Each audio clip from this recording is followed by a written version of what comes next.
I have been observing and photographing the sky for 30 years now. To get closer to the stars, I've had to distance myself from civilization, just as my astronomer friends do. The traveling this requires has revealed to me the amazing diversity of this unique planet of ours, lost in the immensity of space. I'd like to share with you some of these high places of astronomy.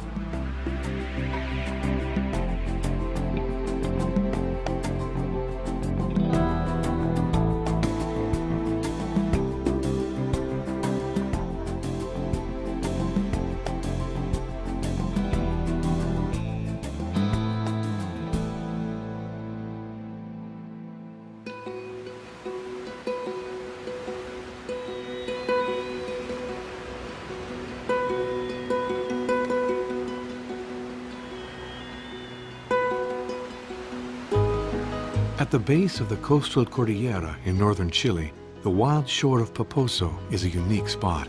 I discovered it in the company of Armando Azua-Bustos, a microbiologist.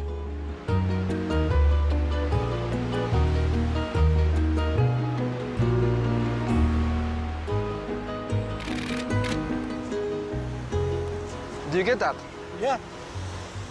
It's fantastic. Yes, it's a beautiful place here. It's not very warm, this coast. Have you ever swum in there? Oh, no, not me now. Not this time of the year. Yeah. The water here is really cold. It's about 8 to 10 degrees Celsius, maybe. So if you compare that with to Tahiti, in that direction is Tahiti. If you go straight forward there, or you go that way, find Rio de Janeiro, here you have a very different place, although we are in the same latitude. And that's explained because of the Humboldt current. The Humboldt current is precisely coming from that way there, from Antarctica. And it goes up to the continent here, this way, up to north. And it's loaded rich with all kinds of nutrients. And because of that, you have a lot of sea life associated to it. It's very humid too, as you can see. I mean, it's all covered with clouds now, which are really fogs.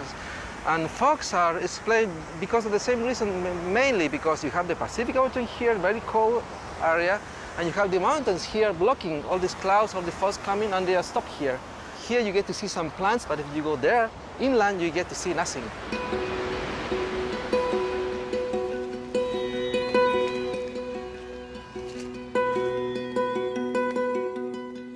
Armando is one of the top experts on the ecosystem of this amazing region, which bathes in the Camanchaca, the local name for the dense coastal fog.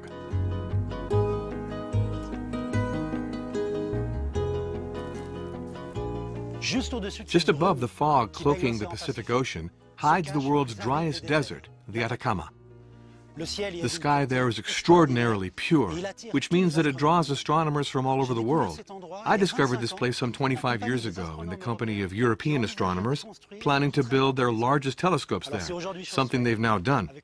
With their gigantic mirrors, they've already begun to reveal the secrets of nebula from which new stars are born. These astronomers are piecing together the history of the galaxies, including our own, the Milky Way.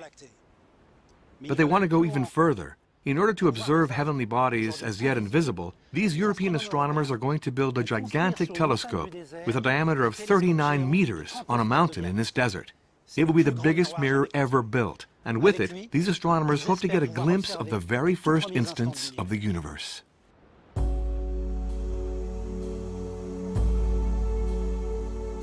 As we leave the foggy barrier blanketing the coast behind us, the contrast is stunning.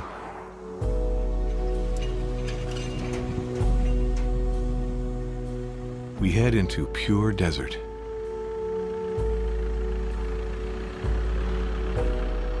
After driving for several hours, we reach the Yungay Salar, or salt flat, which Armando has been studying for 10 years.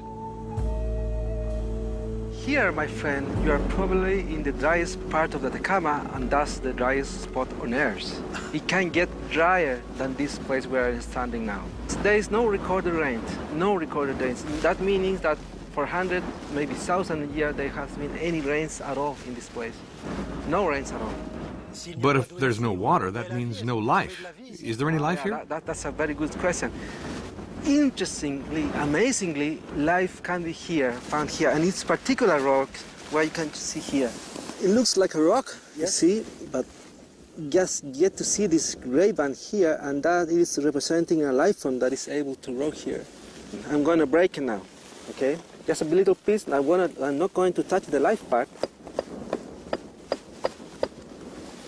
And I'll do this. Try it. Yep, that's salt, no doubt about it. It is pure salt. It's almost 99.99% pure salt. I'd have thought the last place you'd find life would be in salt. Certainly, but in this place, the one place you can get water whenever there is in the atmosphere is this one, because salt is hygroscopic, meaning that it's able to trap water from the environment. And in this particular place, in this one, the gray band that I just showed you here, see? These gray bands are cyanobacteria that are able to do photosynthesis because they have water. Yes, I can see that. The green color is very clear. Here. Yes, that's exactly.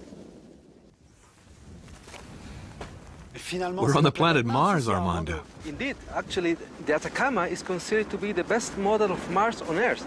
And that's explains why so many researchers come here in order not only to test robots, the next instruments to be carried to Mars, but also to try to understand this type of life. Because if you understand this type of life, it can give you an idea of what life forms on Mars could be potentially. So yes, it is true. It's like Mars on Earth.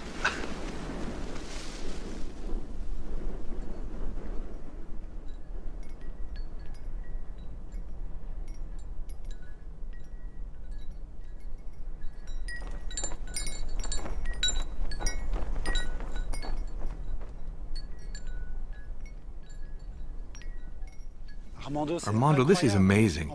People have lived and died in the middle of this desert?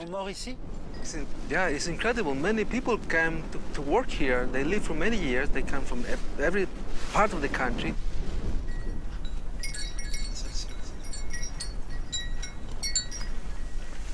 People came from the mining industry, trade copper, silver in some cases, thinking that they will make a money. Of course, the owners make a lot of money, but the workers that are here, they didn't make much. They just came to die here.